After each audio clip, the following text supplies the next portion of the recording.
হাসপাতালে পড়ে থাকা এই মেয়েটাকে দেখছেন, মেয়েটার নাম মেগান। আজ থেকে 6 মাস আগে একটা গাড়ির দুর্ঘটনায় তার গুরুতর ব্রেন ড্যামেজ হয়ে গেছিল, আর সেখান থেকে আজকে 6টা মাস পর তার জ্ঞান ফিরে আসলো। তাকে দেখে তার মা বাবা খুবই খুশি হয়, কিন্তু জ্ঞান ফেরার পর মুহূর্তেই মেগান তার হাজব্যান্ড আর 2 ছোট ছেলেমেয়ের কথা জিজ্ঞাসা করে, যা শুনে মেগানের মা বাবা খুবই অবাক হয়ে যায়, কারণ তাদের মেয়ে বিবাহিতই না। অ্যাক্সিডেন্ট হওয়ার আগ মুহূর্তে সে কারোর সাথে রিলেশনশিপেও ছিল না। তাহলে সে কার কথা বলছে? তবে এখানে মেগান স্পষ্টভাবে সবকিছু বলে দেয় যে তার হাজব্যান্ডের নাম থমাস, এমনকি সে তার ছোট ছোট বাচ্চাদের কথাও বলে। একজনের নাম ইসাবেল আর একজনের নাম ডিলান। তারা কোথায়? আর এটাই হলো তার একমাত্র প্রশ্ন। কিন্তু তার মা বাবা তাকে অনেক বোঝানোর চেষ্টা করে যে সে বিবাহিত না, তার স্বামীর সন্তান কোথা থেকে আসবে। তখনই মেগান পাগলামি শুরু করে দেয়, যার কারণে আপাতত সময়ের জন্য ডাক্তার তাদের দুজনকে এখান থেকে বাইরে নিয়ে যায়। ডক্টর তাদেরকে বোঝানোর চেষ্টা করে যে আপনার মেয়ে সবেমাত্র কোমা থেকে ফিরেছে, আর যেগুলো বলছে সম্পূর্ণটাই হয়তো তার কল্পনা, তাই তাকে স্বাভাবিক হতে কিছুটা সময় দিন। কিন্তু অপরদিকে মেগান তখনও তার কল্পনায় তার পরিবারকে নিয়েই সময় কাটাচ্ছে। প্রত্যেকটা দৃশ্য, প্রত্যেকটা চেহারা তার ভেতরে একদম গেঁথে গেছে। এটা বিশ্বাস করা যায় না যে এগুলোর পুরোটাই তার কল্পনা, কিন্তু তবুও মেগান রাতের বেলায় তার মাকে সান্ত্বনা দেয়। বিষয়টাকে সে মেনে নেয় যে এটা পুরোটাই তার ভ্রম। ঠিক তার পরদিন মেগানকে হসপিটাল থেকে ডিসচার্জ করে দেওয়া হয়। বাসায় গিয়ে সবার প্রথমেই মেগান তার ল্যাপটপটা ওপেন করে বসে পড়ে। যদিও সে সবাইকে উপরে উপরে বলেছে যে সবকিছু সে বুঝতে পেরেছে এগুলো তার কল্পনা ছিল, কিন্তু তবুও মনের কোনো একটা জায়গায় এসে সে এখনও সেটাকে বাস্তব মনে করছে। তাই সে নিজের ল্যাপটপে তাদের ছবি খোঁজার চেষ্টা করে, কিন্তু কোথাও কোনো ছবি খুঁজে পায় না। বিষয়টা কিছুটা এরকম যে আপনি মাঝরাতে কোনো একটা ভয়ানক স্বপ্ন দেখে ঘুম থেকে জেগে ওঠেন, আর তারপরের অল্প কিছু মুহূর্ত পর্যন্ত সেই ভয়টা আপনার ভেতরে থাকে, কিন্তু ধীরে ধীরে আপনি অনুভব করেন যে সেটা শুধুমাত্র একটা স্বপ্ন ছিল। কিন্তু একটু পর আবার স্বাভাবিক হয়ে যান। এখানে মেগানের সাথেও বিষয়টা ঠিক এমনই হয়েছে। কোমায় থাকাকালীন সময়টাতে সেই যে জীবনটা তার স্বামী সন্তান নিয়ে পার করেছিল, সেটা শুধুমাত্র তার ব্রেইনের একটা কল্পনা ছিল, যেটাকে সে স্বাভাবিক হওয়ার আগ মুহূর্ত পর্যন্ত বাস্তব মনে করত। কিন্তু এখন ধীরে ধীরে সে স্বাভাবিক হয়ে উঠছে। তবে তারপরেও এখানে একটা কিন্তু আছে, সেটা শুধুমাত্রই তার কল্পনা ছিল, নাকি তার থেকেও বেশি কিছু ছিল, নাকি আসলে এখানে অন্য কিছু আছে? দেখতে থাকুন, জানতে পারবেন। বলছি 2019 সালে মুক্তিপ্রাপ্ত American romantic drama cinema timeless লাভের গল্পের শুরুর কিছুটা অংশ। আর আজকে এই গল্পের পুরোটাই আমি আপনাদের কাছে এক্সপ্লেন করতে যাচ্ছি। পরবর্তীতে আপনি দেখতে যাচ্ছেন যে মেগানের সেই স্বপ্ন আসলে কিভাবে বাস্তবে রূপ নেয়। তাহলে চলুন শুরু করা যাক। সেদিন মেগানের খুবই ঘনিষ্ঠ একজন কাজিন তার সাথে দেখা করতে আসে। তার সাথে মেগান তার সম্পূর্ণ বিষয়টা শেয়ার করে যে কিভাবে তার সেই স্বপ্নটা শুধু স্বপ্ন ছিল না, এটা একটা বাস্তব অনুভূতি ছিল। কারণ জেগে ওঠার পর বোঝা যায় যে আমি স্বপ্ন দেখেছি, কিন্তু এটা তার কাছে এতটাই বাস্তব মনে হচ্ছে যে এটা সে কোনোভাবেই স্বপ্ন মেনে নিতে পারছে না। আর এভাবেই কথা বলতে বলতে একসময় মেগান তাকে নিয়ে কোথায় যেন রওনা হয়। আর ওখানে যাওয়ার পর বোঝা যায় যে এটা হলো সেই বাড়িটা যেখানে মেগান তার ভালোবাসার মানুষটাকে নিয়ে থাকতো, কিন্তু বাড়িটা সম্পূর্ণ খালি। মেগান বলতে শুরু করে যে থমাস শুধুমাত্র আমার কল্পনা নয়, ও কোথাও না কোথাও আছে। ফটোগ্রাফি ছিল ওর নেশা, সব কিছুতে খুবই ক্রিয়েটিভ ছিল। আর এই বলতে বলতেই মেগান কান্না করতে শুরু করে। আর তার কাজিন এসব দেখে চুপ থাকে, কারণ তার কিছু আসলে করার নেই। তারপর বাসায় মেগান জানতে পারে তার মা বাবা তার জন্য একটা থেরাপিস্টের ব্যবস্থা করেছে। তো পরবর্তীতে মেগান সেই থেরাপিস্টের সাথে কথা বলতে যায়। সেখানে দিন থেকে ভালো মতো বোঝানোর চেষ্টা করে যে দেখো, ব্রেন নিজের মধ্যে ইমাজিনেশন পাওয়ারটাকে ব্যবহার করে সেটাকে কল্পনার বাইরে পর্যন্ত নিয়ে যেতে পারে। তুমি যেটাকে দেখেছো সেটা আসলে সত্যি না। রেগুলার লাইফে সবকিছু স্বাভাবিকভাবে দেখার চেষ্টা করো, সবকিছুই ঠিক হয়ে যাবে। কিন্তু মেগান তার সব কথার কোনো গুরুত্ব দেয় না, বরং রাতের বেলা সে তার মা বাবাকে নতুন কথা বলে। যেহেতু তার আগের চাকরিটা দুর্ঘটনায় হাসপাতালে থাকার কারণে ক্যান্সেল হয়ে গেছে, তাই এখন সে নতুন কিছু করার ট্রাই করবে। তবে বাড়ি থেকে কেউ তার কথা রাজি হয় না, কারণ তাদের মেয়ে এখনও সুস্থ হয়নি, এখনই কাজে যাওয়ার কোনো প্রয়োজন নেই। তবে মেগান তাদের কারো কথাই শুনে না। পরদিন সে একটা চাকরির খোঁজ করতে বের হয়। আর আমেরিকার দেশগুলোতে চাকরির জন্য নিজের দৌড়াদৌড়ি করতে হয় না, বিভিন্ন এজেন্সি থাকে যাদের সাথে কথা বললেই হয়, তারাই চাকরিটা খুঁজে দেয়। তাই মেগানও ঠিক তেমনটাই করে। ওখানে থেকে বিভিন্ন আলাদা আলাদা কাজ সাজেস্ট করা হয়, কিন্তু মেগান কোনো কিছুতেই রাজি হচ্ছিল না। তাই একসময় মেগানকে একটা রিসেপশনিস্টের কাজ দেওয়ার কথা চিন্তা করে, আর এটা শুনে সে রাজি হয়ে যায়। পরদিন ঠিকানা যাওয়ার পর মেগান বুঝতে পারে যে তার আসলে কাজ পড়েছে একটা ফটো স্টুডিওতে। পার্ট টাইম হিসেবে সে এখানে কাজ করবে, আর যদি তার কাজ ভালো হয় তাহলে তাকে পার্মানেন্টলি রেখে দেওয়া হবে। সেখানে ভেতরে গিয়ে মেগান ভিতরের সমস্ত কিছু ঘুরে দেখছিল। ঠিক তখনই ভেতর থেকে একটা ছেলে তার দিকে এগিয়ে আসে, বলে হাই, আমি থমাস, আপনি? তাকে দেখেই মেগান শুধু এক দৃষ্টিতে তার দিকে তাকিয়ে থাকে, কারণ এই ছেলেটা অন্য কেউ নয়, এটাই তার স্বপ্নে দেখা লাইফ পার্টনার, যাকে সে পাগলের মতো ভালোবাসত। প্রথম দিকে মেগান তাকে দেখে আশ্চর্য হয়ে যায় আর উল্টাপাল্টা কথা বলতে শুরু করে যে তুমি এখানে কিভাবে, কোথায় ছিলে এতদিন। কিন্তু যখন সে বুঝতে পারে এটা তার রিয়েলিটি, এটা কোনো কল্পনা না, তখন সে আবার স্বাভাবিকভাবেই কথা বলতে শুরু করে। তারপর থমাস তাকে এক এক করে সব কিছু বুঝিয়ে দিতে থাকে, কীভাবে কাস্টমারদের সাথে কথা বলতে হবে, কীভাবে রিসেপশনে কেউ কল করলে কিছু জানতে চাইলে তাকে কীভাবে জানাবে। মূলত এখানকার খুঁটিনাটি সব কিছুই থমাস তাকে পরিচয় করিয়ে দেয়। তো মেগান শুধুমাত্র তার চেহারার দিকেই তাকিয়ে থাকে। আর বিষয়টা আবার থমাসের কিছুটা উইয়ার্ড লাগে, কারণ মেগানের দিক থেকে থমাস পরিচিত হলেও থমাস কিন্তু কোনোদিন আগে তাকে দেখেনি। বিষয়টা বুঝতে পেরে মেগান তাকে বলে যে দেখুন, উল্টাপাল্টা ভাববেন না, আসলে আপনাকে আমার খুবই পরিচিত মনে হচ্ছে। আর এখানে তার বিহেভিয়ারটা আসলেও বেশ কিছুটা অদ্ভুত ছিল, তাই কী রেখে সে কী করবে কিছু বুঝে উঠতে পারছিল না। এমনকি সে লুকিয়ে লুকিয়ে যখন থমাসের ছবি তুলতে যায় তখন তার মোবাইলে ফ্ল্যাশ লাইটটাও জ্বলে ওঠে, মানে তার সব কাজেই একটা একটা সমস্যা হয়ে যাচ্ছে। তারপর সেদিন বিকেলবেলা সে তার কাজিনকে আজকের সমস্ত ঘটনা খুলে বলে যে কীভাবে থমাসের সাথে তারা দেখা হয়েছে। এবার মেগান মনে প্রাণে বিশ্বাস করতে শুরু করেছে যে এটা তার কোনো সাধারণ স্বপ্ন ছিল না, অবশ্যই এর পেছনে কোনো না কোনো কাহিনী আছে। এরপর থেকে মেগান সবসময় থমাসের সাথে কথা বলার চেষ্টা করে, তার আশেপাশে থাকারই চেষ্টা করে। এমনকি রিসেপশনে কাস্টমার দেখার বিষয়টাও সে খুব ভালোভাবে হ্যান্ডেল করছে। থমাসের টেবিলে তার মা বাবার একটা পোর্ট্রেট ফটোগ্রাফ ছিল।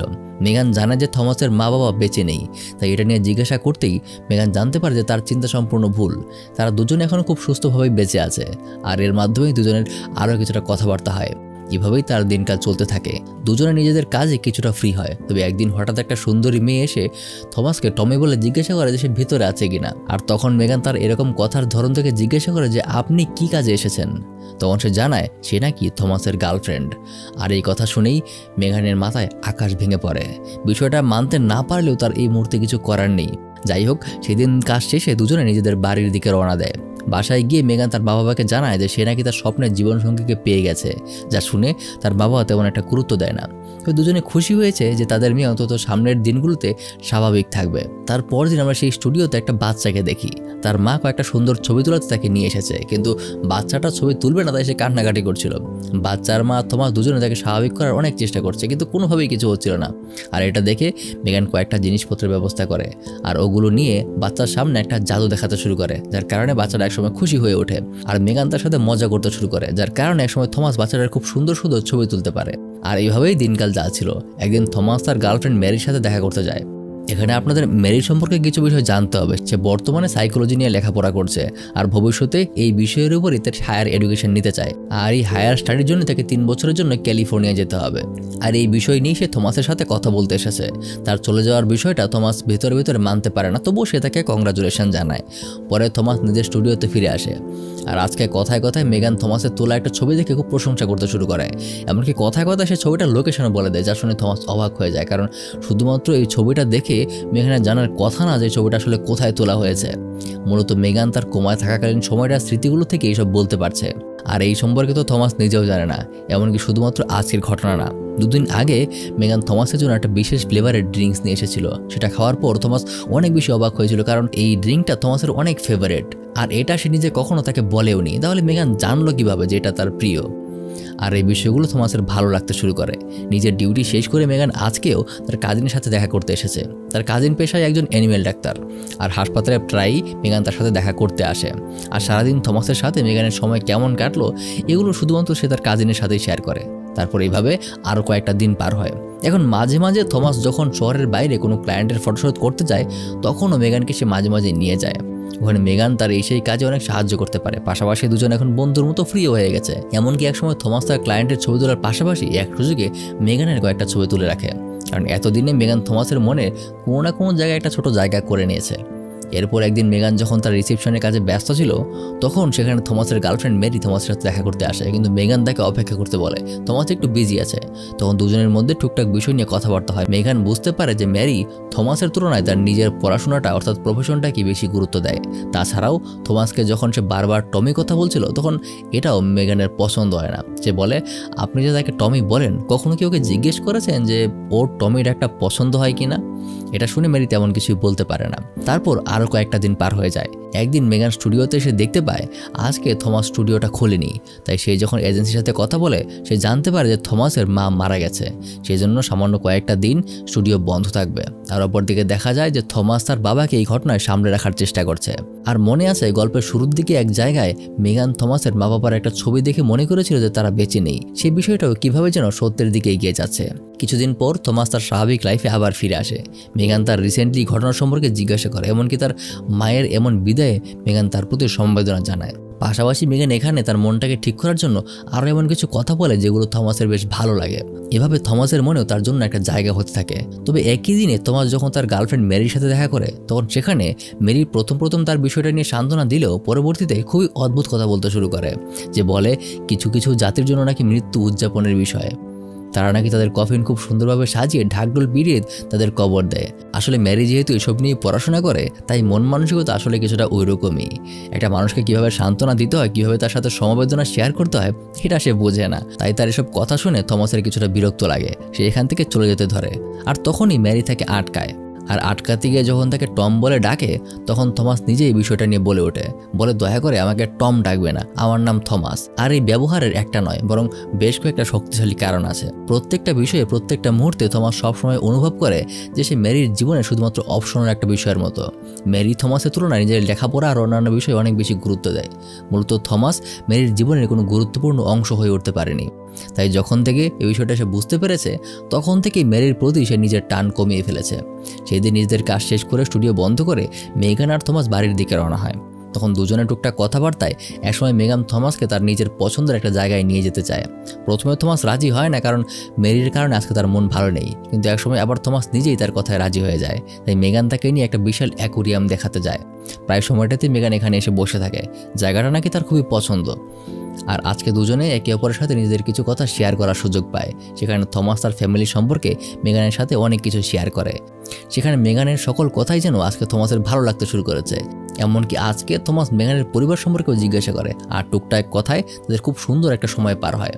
আর এরপর থেকে দুজনের সম্পর্কটা আরও এক ধাপ এগিয়ে যায়। আর দুজনেই এখন কাজের পরেও এক্সট্রা টাইমে একে অপরের সাথে সময় কাটাতে পছন্দ করে। পাশাপাশি সপ্তাহখানেক পর মেগান যখন তার নিজের মাকে নিয়ে নিজের সাপ্তাহিক চেক আপ করাতে যায় তখন তার মা তাকে জিজ্ঞাসা করে, কী খবর, তোমাকে বেশ হাসি খুশি মনে হচ্ছে, প্রেমে পড়েছো নাকি?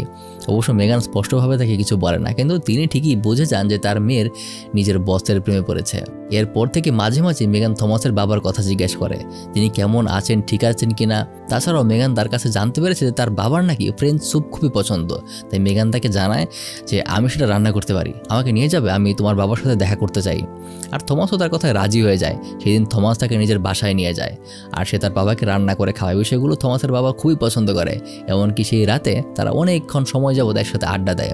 তারপর দুজনে যখন স্টুডিওতে ফিরে আসে তখন কথা বলার সময় হঠাৎ মেরি থমাসের সাথে দেখা করতে আসে। আজকে সে তার কাছে ক্ষমা চাইতে এসেছে। সেদিন সে বুঝতে পারেনি যে তার কথাবার্তাগুলো আসলে ঠিক হচ্ছে না। তার উদ্দেশ্য ছিল শুধুমাত্র সান্ত্বনা দেওয়া। সে ভুল করেছে, তাকে যেন থমাস ক্ষমা করে দেয়। সে মূলত এই জন্যই এসেছে। এমনকি এক সময় সে জানায় যে আমি বুঝতে পারিনি তোমাকে টমি বলে ডাকলেও তোমার খারাপ লাগে। এমনকি তোমার রিসেপশনিস্ট মেগানও আমাকে কথাটা বলেছিল, কিন্তু তারপরেও আমি বুঝতে পারিনি। এই কথা শুনে থমাস আবার কিছুটা অবাক হয়ে যায়। তার যে বিষয়টা পছন্দ না এটা তো সে মেগানকে বলেনি, তাহলে সে জানলো কিভাবে? তবে যাই হোক, এখানে মেরি তার কাছে ক্ষমা চায়। আর ওদিকে মেগান তার কাজিনের সাথে বিষয়গুলো নিয়ে কথা বলছিল। তার কাজিন তাকে বিষয়টা জিজ্ঞাসা করে যে তাহলে তো তোর স্বপ্ন আসলে বাস্তব হয়ে যাচ্ছে। যা শুনে মেগান জানায় যে বলতে পারছি না, আমি আশা রাখি কখনো না কখনো এটা অবশ্যই বাস্তব হবে। এরপর থেকে তাদের দুজনের ঘনিষ্ঠতা আরও বেড়ে যায়। থমাস বাইরে কোনো ফটোগ্রাফি সেশনে গেলে মেগানকে ছাড়া তার ভালোই লাগে না। তাই প্রত্যেকটা জায়গায় সে তাকে সাথে করে নিয়ে যায়। এমনকি ইদানিং তার ফ্রেন্ডলি কথাবার্তায়ও আরও ঘনিষ্ঠতা বেড়েছে। বলা যায় থমাসের জন্য মেগান বেস্ট ফ্রেন্ডের থেকেও বেশি কিছু হয়ে গেছে, যার সাথে সে সব কিছু শেয়ার করতে পারে। আর এইভাবেই হাসি তামাশা কথাবার্তা, টুকটাক ছবি তোলা, সব কিছুর মধ্যে দিয়ে তাদের দিনটা খুব সুন্দর যাচ্ছিল। আর তারপর একদিন সে নিজের শ্যুট শেষ করে যখন স্টুডিওতে ফিরে যাচ্ছিল তখন হঠাৎ মেগানের ব্যাগটা নিচে পড়ে যায়। আর সেই ব্যাগটা ওঠা থেকে থমাস ব্যাগের ভেতরে কিছু নোটস খুঁজে পায়। ভালো মতো খেয়াল করলে সে দেখতে পারে যে থমাস সম্পর্কে অর্থাৎ তার সম্পর্কে এমন কিছু লেখা ছিল যেগুলো অন্য কেউ জানতো না, শুধুমাত্র থমাস নিজেই জানে। আর এই বিষয়গুলো তাকে অবাক করে তোলে। সে মেগানকে এই বিষয়গুলো নিয়ে জিজ্ঞাসা করে, কিন্তু মেগান তাকে কিছু বলতে পারে না। সে বুঝতে পারছে না যে কিভাবে সে তাকে এগুলো বলবে। এগুলো সে আসলে তার উপর গোয়েন্দাগিরি করে বের করেনি, এগুলো তার অনুভূতিতেই আছে, এগুলো তার নিজের ব্রেন থেকেই সে জানে। কারণ কোমায় থাকাকালীন সময়টাতে সে পুরোটা সময় ব্রেইনেই সেটা এক্সপিরিয়েন্স করেছে।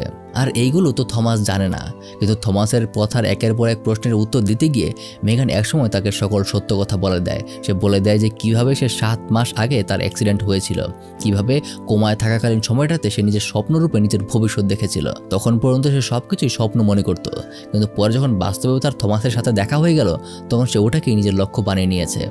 আর এই সব কিছু মেগান তাকে খুলে বলে, কিন্তু থমাস তার কোনো কথাই বুঝতে পারে না যে এটা সম্ভব নাকি। নিশ্চয়ই তার কোনো উদ্দেশ্য আছে, সে তার উপর নজরদারি করছে, না হলে তার সম্পর্কে এত কিছু সে কীভাবে জানবে। বিষয়টা থমাসকে একদম কনফিউশনে ফেলে দেয় যে তার আসল উদ্দেশ্যটা কি। এটা বুঝতে না পেরে থমাস তাকে আজকে ভুল বুঝতে শুরু করে। মেগান থেকে বারবার বোঝানোর চেষ্টা করে যে তারা আসলে হাজব্যান্ড ওয়াইফ ছিল, তাদের 2টো বাচ্চা ছিল, কিন্তু থমাস তাকে একটা কথাই বলে দেয় যে তুমি যা বলছো এগুলো কোনোটাই বিশ্বাসযোগ্য কথা না। তুমি এতদিন যা করেছো সেটা কিসের জন্য করেছো এটা আমাকে বলো। আমার তো মনে হচ্ছে তোমার প্রত্যেকটা বিষয় শুধুমাত্র অভিনয় ছিল। তুমি জানো আমার একটা গার্লফ্রেন্ড আছে, কিন্তু তারপরেও তুমি কিভাবে আমাকে এমন কথা বলতে পারছো? তুমি যেটা চাইছো সেটা কখনোই সম্ভব না। আর তার এমন ভুল বোঝার কারণে মেগানও কিছু করতে না পেরে সেখান থেকে চলে যায়। আর তারপর সে কিছুদিন আর নিজের কাজে যায় না। কীভাবেই বা যাবে বা কীভাবে কি বলবে সেটাও সে বুঝতে পারে না। যার কারণে একদিন মেগানের বাসায় একটা লেটার আসে যে মেগানকে নাকি সেই স্টুডিওর রিসেপশনের চাকরি থেকে ক্যান্সেল করে দেওয়া হয়েছে। আর এই বিষয়টা জানতে পেরে মেগানও খুব কষ্ট পায়, কিন্তু তবুও সে তার স্টুডিওর নাম্বারে কল করে একটা ভয়েস মেসেজ পাঠিয়ে রাখে যে তার উদ্দেশ্য মোটেও খারাপ ছিল না। হয়তোবা সে তাকে বোঝাতে পারেনি, সেই জন্য সরি বলে শেষবারের মতো বিদায় জানিয়ে ফোনটা রেখে দেয়। আর অপরদিকে থমাসের দিনকালও তেমন ভালো যাচ্ছে না। তার গার্লফ্রেন্ড মেরির সাথেও তার দেখা করে তেমন ভালো লাগে না। কোনো কিছুতেই যেন তার আর ভালো লাগছে না। প্রত্যেকটা জায়গায় সে মেগানকে মিস করে। এমনকি মাঝখানে একদিন থমাস ক্যালিফোর্নিয়াতে মেরির সাথে দেখা করতে যায়, আর ওখানে গিয়ে সে জানতে পারে যে সে নাকি চায়না থেকে একটা ভালো অফার পেয়েছে, আর সামনে বড় একটা সময়ের জন্য সে চায়নায় ফিল্ড ওয়ার্ক করবে, তাই তাকে ওখানে যেতে হবে। আর যেমনটা বলেছিলাম, মেরি সবসময় থমাসের চেয়েও তার কাজকে অনেক বেশি গুরুত্ব দেয়। এই থমাস তাকে থেকে যেতে বললেও সে রাজি হয় না। বলা যায় এই ঘটনার মাধ্যমে একদম চুপচাপ কিছু না বলেই দুজনের ব্রেকআপ হয়ে গেল। বাড়িতে আসার পর থমাসের বাবা মেরির কথা জিজ্ঞাসা করে, তখন থমাস জানায় যে তার সাথে তার ব্রেকআপ হয়ে গেছে। তারপর তার বাবার সাথে আরও কিছু কথাবার্তা হয়, যেখানে সে কথায় কথায় মেগানের কথাও জিজ্ঞাসা করে যে মেয়েটাকে নাকি তার খুব মনে পড়ছে, তার হাতের রান্নাটা খুবই ভালো। আর বাবার মুখে এমন কথা শুনে থমাসও তেমন কিছুই বলে না, শুধু এতটুকু জানায় যে সে এখন তার সাথে আর কাজ করে না। অপরদিকে মেগানও এক মুহূর্ত থমাসকে মনে করা ছাড়া থাকতে পারে না। সে তার কাজিনের সাথেও সবসময় শুধুমাত্র থমাসকে নিয়েই কথা বলে। আর অপরদিকে থমাস তার স্টুডিওতে নতুন একজন রিসেপশনিস্ট হায়ার করেছে, কিন্তু তার আচার ব্যবহার তার মোটেও পছন্দ হচ্ছে না। সে কথা বলায় ফ্রেন্ডলি না, কোনো কাজকে তেমন গুরুত্ব দেয় না। আর এই প্রত্যেকটা বিষয়ে থমাসকে মেগানের কথা বারবার মনে করিয়ে দেয়। সেদিন সে নিজের কম্পিউটারের পিকচারগুলো স্ক্রল করতে গিয়ে হঠাৎ তার সামনে মেগানের পিকচারটা চলে আসে। আর আজকে তার ছবিটা দেখে পাশাপাশি গত দিনগুলো সবকিছু বিবেচনা করে সে বুঝতে পারে সে মেগানকে কতটা মিস করছে। যার কারণে একসময় সে ওই এজেন্সির সাথে কথা বলে যাদের মাধ্যমে মেগান তার এই কাজটা পেয়েছিল। আর সেখান থেকে তার ঠিকানা বের করে সোজা তার বাড়িতে গিয়ে পৌঁছায়। কিন্তু তখন তার বাড়িতে কেউ ছিল না। ঠিক তখনই বাইরে থেকে মেগানের মা এসে হাজির হয়, জিজ্ঞাসা করে যে কাকে চাইছেন। তখন থমাস তার পরিচয় দেয়, আর তার পরিচয় জেনে মেগানের মা খুবই অবাক হয়ে যায়, কারণ এই কয়দিন সে দেখেছে যে তার মেয়ে থমাসের জন্য কতটা পাগল। আর আজকে থমাস নিজেই তার খোঁজ নিতে এসেছে। সে তাকে সরাসরি জিজ্ঞাসা করে, তুমি কি আসলে বিশ্বাস করো আমার মেয়ে যা কিছু বলেছে সব কিছু পাগলামি, সব কিছুই তার নিছক একটা কল্পনা? তা শুনে আজকে থমাসও কিছু বলতে পারে না, তবে তার কথায় বোঝা যাচ্ছে যে সে ভেতরে মেগানকে ভালোবেসে ফেলেছে। সেখানে মেগানের মা তাকে বলে যে তুমি তাকে একটা সুযোগ দিয়ে দেখো। থমাস জানায় যে তাকে আরও কিছুটা চিন্তা করতে হবে। এই বলে সে মেগানকে খুঁজতে বের হয়। সে জানে যে যদি সে বাসায় না থাকে তাহলে সে কোথায় থাকতে পারে। সে সোজা চলে যায় ওই অ্যাকুরিয়ামটাতে, যেটা মেগানের সবথেকে প্রিয় জায়গা। আর তার চিন্তা মতো ওখানেই সে তাকে খুঁজে পায়। মেগানের জন্য সে তার ছবিটাকেও প্রিন্ট করিয়ে নিয়েছে। সে নিজেও জানতো না যে এই ছবিটা থমাস কখন তুলেছে।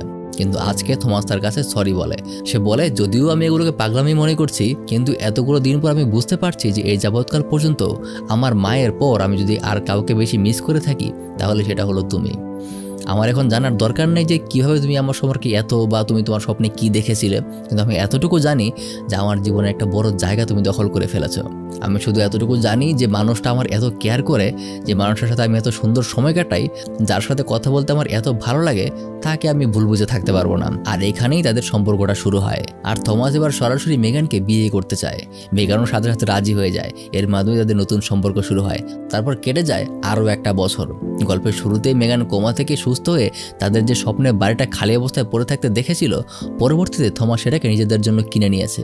আর হ্যাঁ, স্বপ্নে সে যেরকম দেখেছিল তাদের ঘরটাও সে ঠিক তেমনভাবেই সাজিয়েছে। এক কথায় বলা যায় তার স্বপ্ন আসলে ফাইনালি বাস্তবে রূপ নিয়েছে। কিন্তু একটা প্রশ্ন থেকেই যায় যে কোমায় থাকা অবস্থায় সে যেই স্বপ্নটা দেখেছিল সেটা শুধুমাত্র কি নিছক স্বপ্ন ছিল, নাকি সে তার ভবিষ্যৎকেই দেখছিল, নাকি এটা ছিল তার কোনো ইন্টার ডাইমেনশনাল টাইম ট্রাভেল, যেখানে সে মাল্টিভার্সে অন্য কোথাও পৌঁছে গিয়েছিল।